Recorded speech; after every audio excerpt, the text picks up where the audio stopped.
Halo teman-teman, kembali lagi di Magatalk 2022 Spoken Words of Magapas.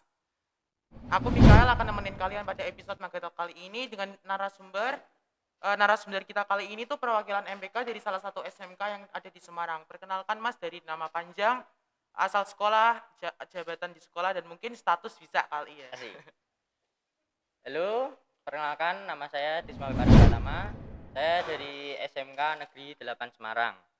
Saya di SMK Negeri 8 Semarang menjabat sebagai Ketua Umum MPK. Status saya sudah ada yang punya, guys. IG-nya atau promosi? @disma_tok. Jangan lupa follow.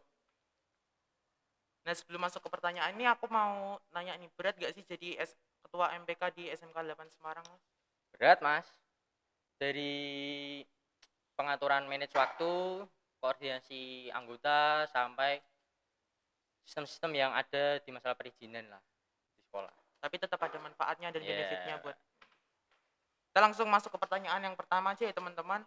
Ada berapa sih jumlah anggota MPK yang ada di SMK 8 Semarang dan apakah hanya untuk perwakilan kelas atau dibuka untuk semua siswa? seperti namanya di SMK Negeri 8 Semarang, MPK di SMK Negeri 8 Semarang itu artinya Majelis Perwakilan Kelas, yang berarti anggotanya diambil dari setiap kelas yang ada. Berhubung saya dan dan anggotanya menjabat 2 angkatan, berarti ada 24 anggota termasuk ketua umum, wakil ada 2, ketua koordinator dan komisi A, B sampai D. Oke, berarti dari ketua 3 dan komisinya A sampai D ya, Mas. Nah, Mas Disma kan ini dari SMK 8 Semarang. Kira-kira Mas Disma tuh pernah ngerasa nggak sih ada perbedaan antara sistem MPK yang ada di SMA dan SMK? Perbedaannya lumayan jauh ya sebenarnya, dari waktu menjabat sampai sistem-sistem yang berlaku. Seperti yang saya ketahui di SMA itu, kalau saya lihat-lihat dari teman-teman saya yang sekolah di SMA itu, masa menjabat MPK di sekolah mereka itu setahun penuh menjabat. Sedangkan kalau di SMK saya itu jabatannya terpotong oleh waktu magang. Jadi tidak bisa mengatur full ada di sekolah gitu, harus magang. Berarti perbedaan antara sistem MPK dan SMK tuh ada di waktu dan sistemnya ya, Mas. Nah, SMK 8 Semarang kan itu apa ya? Baru dalam bergabung dalam Magapas kan, Mas. Kira-kira apa sih yang menjadi ketertarikan SMK 8 Semarang untuk ikut serta bergabung dalam Magapas? Nah, ini menarik. Saya itu ikut Magabas tuh karena saya itu ingin menambah wawasan dan menambah relasi yang ada di anggota Magabas. Karena anggota Magabas itu kan, kalau saya tahu, anggotanya ada 50 lebih ya, yang Iya, berasal dari sekolah-sekolah lain, dari iya. negeri, swasta, SMK, SMA kan. Jadi saya ingin mengetahui lah, bertukar pikiran sistem-sistem mereka atau hal-hal yang lain yang ada di sekolah MPK mereka bisa saya terapkan di SMK saya. Berarti kayak menambah wawasan mengenai sistem MPK gitu ya, Mas. Iya, yeah. Nah, Mas Disma ini kan menjadi ketua MPK selama ini tuh apa sih ya kesulitan yang dihadapin selama menjadi ketua? Kesulitan yang saya hadapi itu karena saya menjabat 3 bulan yang lalu itu karena waktu masa magang ya, dan itu juga masih pandemi. Jadi pengaturan anggota dan manage waktunya agak sedikit sulit, karena untuk mengumpulkan anggota di satu tempat itu butuh perizinan yang lumayan berat. Jadi kesulitannya itu di masalah waktu dan perizinan ya. Nah, Mas Disma ini kan ketua MPK di SMK 8 Semarang. Kira-kira tuh bagaimana Mas Disma memposisikan diri sebagai ketua MPK?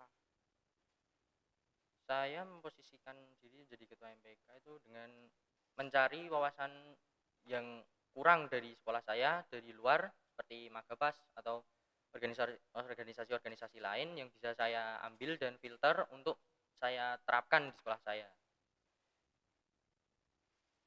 Nah, ini kan masih masa pandemi ya.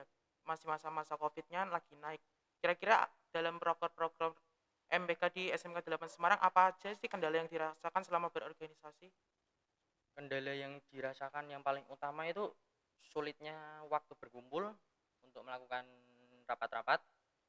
Lalu anggota-anggota yang sedikit pasif, yang sulit untuk diaktifkan, dan pengordinasian tentang tempat untuk dilaksanakannya rapat.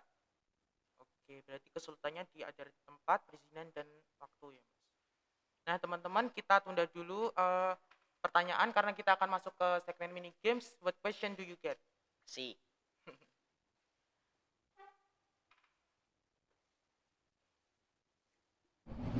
Nah, jadi Mas Isma, di sini kan ada fishbowl yang berisi pertanyaan-pertanyaan. Nanti Mas Isma bisa jawab 2 pertanyaan yang ada di fishbowl ini. Silahkan, Mas.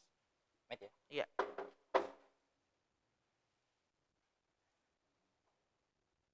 Ini buka langsung. Iya.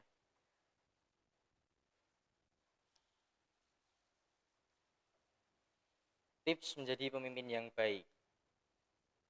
Untuk dari saya sendiri mungkin lebih ke berani mengambil keputusan dan resiko dengan logika dan pikiran yang logis serta kritis untuk menjalankan beberapa proker atau kegiatan yang akan dilaksanakan oleh organisasi kalian.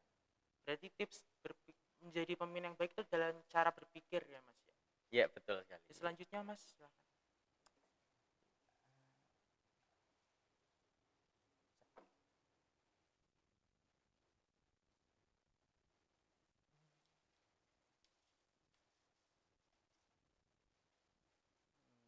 Apa pengalaman yang selalu diingat saat menjabat sebagai ketua MPK? Karena saya menjabat kira-kira baru 3 bulan, mungkin pengalaman-pengalaman yang paling diingat adalah waktu berkumpul ya, yang sangat sedikit. Itu bisa dimanfaatkan dengan berbagi pengalaman di antara organisasi-organisasi mereka yang lain, ataupun bisa menambah wawasan lah apa yang bisa diterapkan di organisasi MPK saya. Berbagi cerita gitu. Iya. Nah, kita udah seru suaranya nih teman-teman. Kita lanjut ke pertanyaan selanjutnya. Dan Mas Isma ini kan sebagai ketua MPK pasti jadi pedoman dong, pasti menjadi contoh untuk anggota-anggota lain. Nah, gimana sih Mas Isma, bagaimana cara membagi waktu sebagai pelajar dan ketua MPK? Saya cara membagi waktunya itu biarkan mengalir aja ya, karena waktu saya 3 bulan ini kan terpotong oleh magang. Setelah magang saya tuh kira-kira pulang jam 2. Setelah jam 2 itu saya memposisikan diri saya sebagai pelajar dengan melihat tugas-tugas atau ada hal-hal yang perlu dilakukan secara mendadak dengan guru ataupun kerja kelompok atau yang lain-lain. Setelah itu baru saya menyelesaikan urusan organisasi saya. Berarti yang diutamakan adalah studi ya? Ya, studi itu penting, guys. Nah, dalam 3 bulan menjabat sebagai ketua MPK, kira-kira tuh program kerja apa sih yang ingin dilakukan di MPK SMK 8 Semarang, Mas?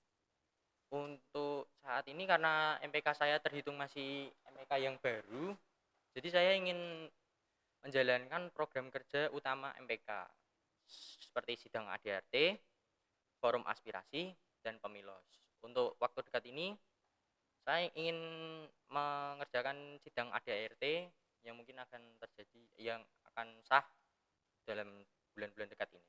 Tujuan sidang ADART pastinya untuk mendisiplinkan anggota-anggota yang pasif nih, Mas. Iya, itu nggak disiplin banget.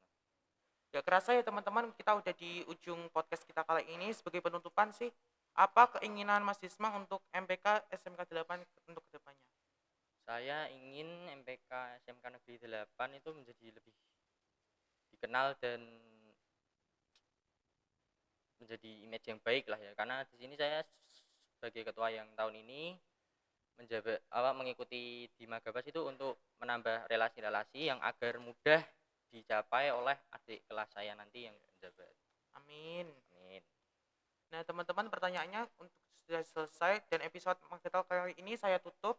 Terima kasih Mas Isma yang sudah meluangkan waktunya untuk menjadi narasumber Magatal kali ini. Jangan lupa follow Magapas, akun Magapas dan akun MPK Negeri 8, akun Magapas, @magapas_official, @MPK Senapan. Jangan lupa subscribe, like, komen, dan jangan lupa share ke teman-teman kalian supaya teman-teman kalian juga tahu ada program Magatal kali ini. Terima kasih, bye. See you next time. Jadi untuk mencapai jabatan sebagai wakil ketua SNN di sini saya bisa dibilang melalui beberapa proses yang cukup panjang, dari perekrutan pengurusan MPK SMA Negeri 3 Semarang sampai dengan